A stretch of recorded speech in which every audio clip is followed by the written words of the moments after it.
saya Zara Cika Fasya. Saya mahasiswi Universitas Pamulang, Fakultas Ilmu Komputer jurusan Teknik Informatika. Di sini saya akan menjelaskan sedikit tentang materi sistem berkas sebagai pemenuhan tugas sistem berkas saya.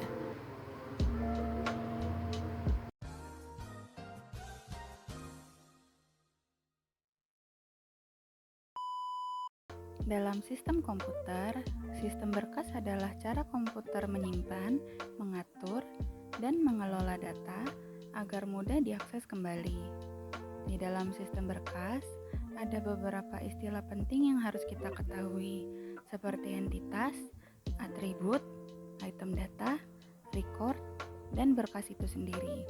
Entitas adalah objek yang bisa dibedakan antara satu dan yang lainnya. Lalu atribut adalah ciri atau karakteristik dari setiap entitas. Item data adalah tempat di mana entitas dan atribut disimpan. Record merupakan tempat kumpulan item data, dan berkas adalah sekumpulan record yang saling berhubungan. Lalu di dalam sistem berkas, tentunya kita membutuhkan media penyimpanan file. Dalam penyimpanan file, ada dua jenis media utama, yaitu media primer dan media sekunder. Media sekunder adalah penyimpanan yang tidak diakses langsung oleh CPU. Contohnya seperti SSD atau Sequential Access Storage Device, misalnya magnetic tape, dan DSD atau Direct Access Storage Device, contohnya hard disk, SSD, atau flash disk.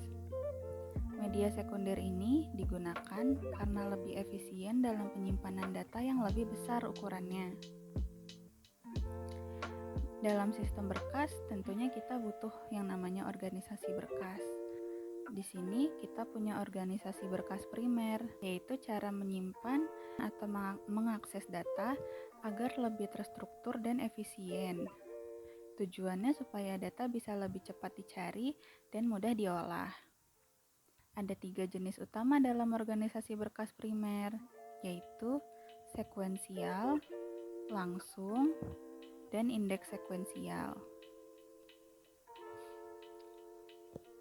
Organisasi data sekuensial yaitu data disimpan satu persatu secara berurutan. Kelebihannya, metode ini sederhana dan cocok untuk data yang sering diakses berurutan, seperti data transaksi harian. Kekurangannya, kalau mau mencari data tertentu, kita harus membaca dari awal sampai ketemu, jadi agak lambat, kurang efisien. Kemudian ada organisasi berkas langsung atau direct. Organisasi berkas langsung ini, jadi datanya disimpan dan diakses langsung berdasarkan alamat tertentu di berkas. Metode ini jauh lebih cepat karena kita bisa langsung menuju lokasi data yang akan dicari tanpa harus membaca semuanya, membaca seluruh data. Contohnya ketika kita membuka file tertentu di hard disk, sistem langsung tahu posisi filenya. Lalu ada organisasi berkas indeks sekuensial.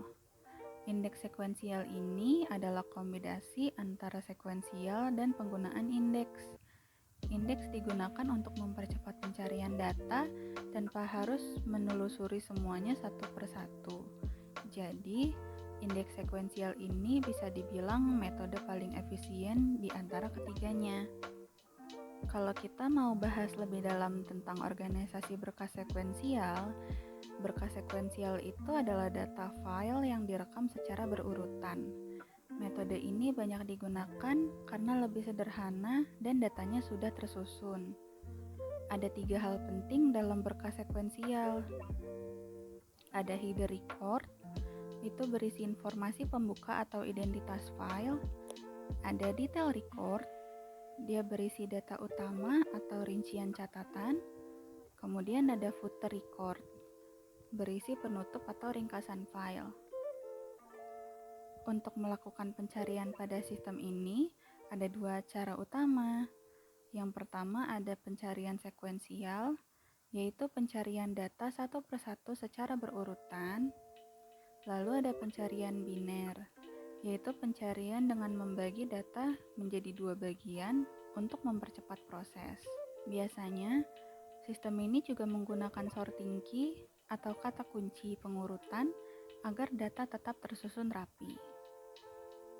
Nah, kalau organisasi berkas langsung, ini adalah metode penyimpanan di mana setiap record bisa diakses secara langsung tanpa harus melalui proses yang berurutan.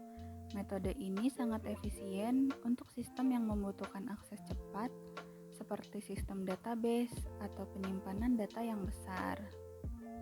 Jadi, dari pembahasan tadi, kita bisa simpulkan bahwa sistem berkas berperan penting dalam pengaturan data di komputer.